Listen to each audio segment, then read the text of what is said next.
Olá pessoal, sejam bem-vindos a mais um vídeo aqui no meu canal. Espero que estejam a gostar desta série do Reddit da comunidade LGBT, em que eu trago-vos aqui perguntas e questões que são colocadas tanto pela comunidade LGBT como por pessoas heterossexuais à comunidade LGBT. Espero que estejam a gostar desta série e se gostarem, claro, deixem um like, subscrevam aqui no canal, sigam-me no Instagram mariana.rafael.alegria. Vamos lá então começar este vídeo. Vocês se sentem incomodados com alguma representação do género de vocês em obras como jogos, filmes e etc. Refiro-me àqueles que parece que são feitas com o intuito de lucrar sobre a vossa existência ou por cima da vossa causa e por aí fora. Eu, pessoalmente, não. A representatividade é representatividade, não interessa de que forma é que vem. E eu posso estar completamente errada, mas é a minha maneira de ver e eu não dou tanto valor a isso. Tem empresa X que quando é o Pride gosta de fazer imensa coisa Pride e por aí fora. E acaba por lucrar bastante com merchandise Pride e coisas assim do género.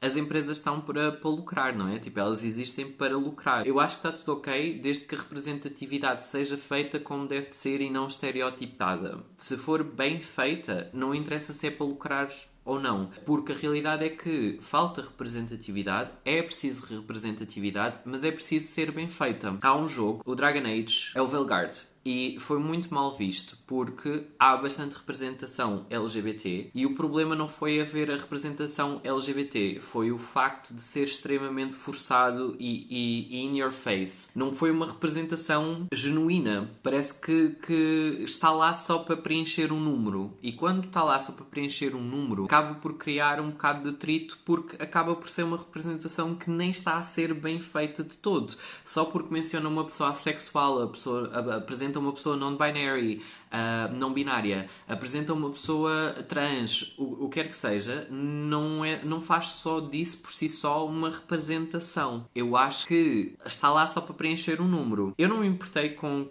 o Dragon Age Veilguard, gostei da história, não é perfeito, é um AAA game, é extremamente caro, deveria ser bem melhor do que aquilo que é. Claro que sim, sem dúvida, não digo o contrário, mas não me importei com essa parte. E acho que houve muita gente que deu ênfase à parte do woke da coisa. E, estou farta desta palavra, meu. Era uma palavra que era suposto ser positiva e foi tornada completamente no negativo. Esta falsa representatividade em que utilizam palavras positivas para representar algo em algo negativo, essa parte é que me pisses-me off. Chateia-me, deixa-me completamente lixada. Há outro jogo que faz isto de forma tão natural, que é, por exemplo, o Baldur's Gate, em que tu podes ser literalmente quem tu queres. Podes gostar de quem tu queres. Todas as opções estão disponíveis para ti, inclusive a fazer sexo com o urso, que eu até agora não percebo how e porquê. Mas, tipo, está no jogo. Vocês têm todo o tipo de coisas lá que não vos passa pela cabeça. Vocês têm mais de 4.000 horas de cutscenes que foram criadas para múltiplas escolhas que vocês fazem no jogo. E é um jogo extremamente caro, é verdade, mas é um jogo brutal. É um jogo que te permite tu seres quem tu queres, fazeres as tuas escolhas, avançares na história que és tu que a crias, és tu que fazes shape da história. E eu acho isso impressionante. E lá está, tens a representatividade toda lá, sem literalmente ser in your face, sem literalmente ser só para criar um número. Está lá, simplesmente. E tu podes ser quem tu queres. E acho que isso é mágico. Não é preciso uma representatividade em que diga esta pessoa é trans. Acho que não é preciso isso, certo? Agora, entendo que às vezes num videojogo criar uma pessoa non-binary não é propriamente fácil, mas não é preciso apresentar a pessoa como ela sendo non-binary, basta apresentar a pessoa como they. Está feito. Porque é que uma lésbica lady, ou seja, uma rapariga lésbica que seja mais feminina, se envolve com uma mulher que aparenta ter mais características masculinas se não gosta de homens? Eu acho esta pergunta interessante, porque estamos a confundir sexualidade com gostos pessoais. Uma mulher que gosta de... que tenha cabelo curto, que gosta de roupas tipicamente mais masculinas e por aí fora, e vou dizer tipicamente mais masculinas porque são mais associadas àquilo que nós vemos os homens a usar, certo? Eu acho que roupa não tem género, mas ok. Eu acho que confunde-se aqui um bocado a parte da orientação sexual com um gosto que a pessoa tem. Tipo, eu gosto da pessoa pela personalidade dela, não gosto da pessoa porque a pessoa veste-se com roupas femininas ou roupas masculinas. Com muitas aspas nisto, porque eu nem gosto de dizer este tipo de coisas. Lá está, a roupa não tem género. É efetivamente uma coisa que existe e não há nada de errado com isso. Tipo, eu acho que não tem a ver com... eu sou mulher e gosto de uma mulher mais masculina que utiliza roupas mais masculinas, que se apresenta com uma masculinidade diferente. Eu acho que, por exemplo, antes de começar a minha transição, quando eu era adolescente e estava na escola, as minhas amigas diziam: tu és mais mulher que eu. Isto é uma coisa que marca, de uma certa forma, no sentido em que, tipo, eu sempre fui, na altura, homem biológico, certo? E continuo a ser homem biológico, não mudei isso, mas continuava a ser, tipo, uma pessoa extremamente feminina. Tão feminina, que era mais feminina que as outras mulheres. Não porque eu era performativa, tipo, não estava a fazer de propósito, mas era quem eu era. Eu sempre fui uma pessoa muito feminina. A andar eu sempre desfilei, sempre tive um andar muito feminino, sempre tive um corpo muito feminino, sempre tive um peito bastante grande, mesmo antes das hormonas, sempre tive umas ancas bem definidas, tal e qual como uma mulher. Sempre tive uma hourglass shape, nunca tive tipo aquele típica straight figure dos homens, tipo, que são direitinhos. Lá está as tábuas de engomar, como costumavam dizer. E eu acho super importante perceber que é do estilo. Há homens que gostam de homens extremamente masculinos, e está tudo ok, e há homens que gostam de outros homens bem mais femininos. Por exemplo, a mesma coisa com as mulheres. Acho que não tem a ver, o estilo da pessoa não tem a ver com a sua sexualidade, e acho que não tem nada a ver. É um gosto. Pergunta: como é que você sabe que é trans e que simplesmente apenas não gosta dos papéis de género impostos?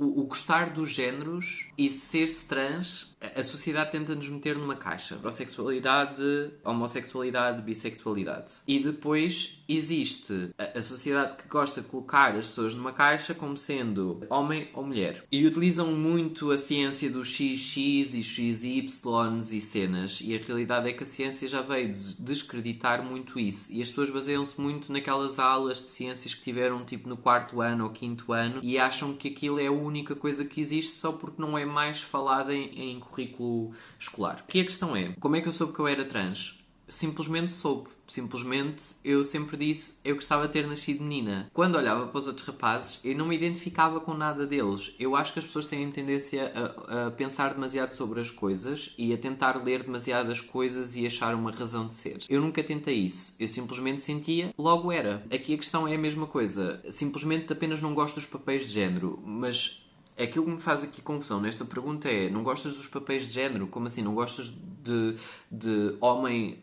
Ou seja, não gostas de te identificar nem como homem nem como mulher? Logo és non-binary, tudo ok. Eu acho que não há aquela coisa de porque eu não gosto que me identifiquem como um homem. Acho que não tem nada a ver com isso. Tu próprio, ou própria, sabes o que é que tu sentes, sabes o que é que vai aí dentro. E eu nunca me identifiquei com nada do que seja tipicamente de menino. Nem eu própria, não é? Tipo, nem sequer tem a ver com a minha sexualidade, porque eu sempre gostei de homens, como eu já disse aqui, mas tem a ver com o sentimento que tu tens. Eu gostava de poder explicar isto melhor, mas eu sinto que não consigo, porque é um sentimento que não é propriamente muito explicável. É algo que tu sentes aqui dentro. Então é uma pergunta extremamente complicada de conseguir responder. Mas eu acho que não tem nada a ver com o não gostar dos papéis que a sociedade te obriga. Eu acho que tem mais a ver com aquilo que tu sentes cá dentro. Ou seja, eu não comecei a minha transição para ir contra a sociedade. Tenho mais do que fazer. E pelo contrário, tipo, acho que uma pessoa, quando decide assumir-se como trans e começar a sua transição, essa pessoa sofre muitos preconceitos, não é? Então é preciso coragem, não é propriamente assim a coisa mais fácil do mundo. Há aqui uma pessoa que tem duas dúvidas e eu acho esta pergunta super interessante. O conceito de identidade de género não está reforçando estereótipos do que é um homem e do que é uma mulher? Esta primeira pergunta é assim: o objetivo de uma pessoa trans não é reforçar os estereótipos, mas também não é ir contra os estereótipos que existem. O objetivo da pessoa trans é sentir-se confortável de como ela se vê cá dentro. Vou-vos partilhar aqui uma coisa. Eu, quando me maquilho, eu sinto-me mais perto da visão de como eu me vejo a mim própria ao espelho. Quando eu vejo-me ao espelho, ainda não me vejo como sendo eu, a Mariana. E isso tem a ver com a disforia de género que eu sinto, com as partes do meu corpo que eu sinto, com a maneira como eu me vejo ao espelho e que eu sinto. É algo que eu trabalho em psicologia, que eu trabalho em sexologia, sem dúvida.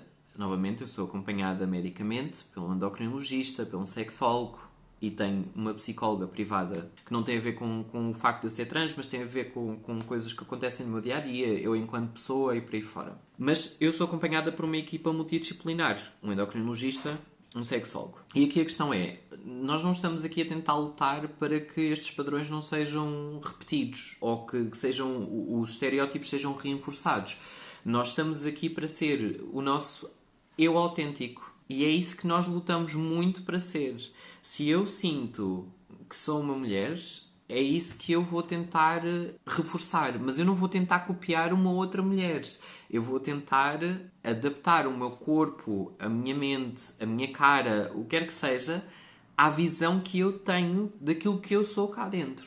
Não sei se isto faz sentido. Eu acho que é um conceito um bocado difícil de explicar, mas não tem a ver com o reforçar estereótipos ou não. Infelizmente, a sociedade exige que uma mulher trans tenha que ter vagina. Ou seja, não pode ser uma mulher trans que tenha um pénis ainda. E na realidade a transição e aquilo que nos causa disforia é diferente para cada pessoa. E eu acho que nós temos que quebrar um bocado esses papéis. Só és mulher mesmo se fizeres a transição completa e tiveres uma vagina. Eu quero fazer, mas há muitas mulheres trans que não querem, porque envolve riscos, envolve dinheiro, envolve tipo uma série de coisas. Para vocês terem noção, eu vou ter que estar tipo uma semana de cama. Isso significa uma semana de baixa. Eu tenho contas para pagar e eu tenho que garantir que, independentemente da cirurgia ser paga pelo público, ou seja, eu a pagar pelo privado, tudo isto tem custos na mesma para a pessoa. A vida não para só porque eu fiz uma cirurgia, por exemplo. E há muita gente que tem este pensamento. Já para não falar que qualquer cirurgia tem os seus riscos, certo? Eu posso vir a ter problemas bastante graves por fazer uma vaginoplastia. E acho que as pessoas não param para pensar um bocado nisso. É só aquela mentalidade direta e fechada de, basicamente, só és mulher se fizeres a vaginoplastia.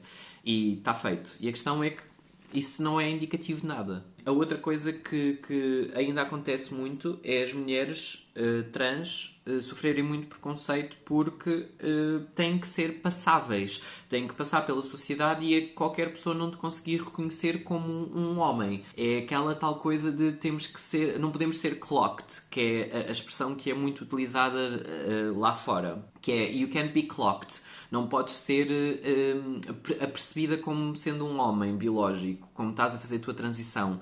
E eu acho isso ridículo. Por exemplo, eu quando estava a fazer vídeos para o TikTok, eu tive muita gente tipo, a vir criticar-me pelo facto de eu ainda ter barba e não sei o quê. E é normal, tipo, eu ando a fazer a depilação a laser. As coisas demoram um tempo, não é? Tipo, eu faço uma sessão e já não tenho pelos na cara. Não se esqueçam, eu sou um homem biológico, estou a fazer uma transição. A transição é para, dia após dia, semana após semana, eu aproximar-me cada vez mais daquilo que eu sinto cá dentro, da visão que eu tenho de mim próprio cá dentro.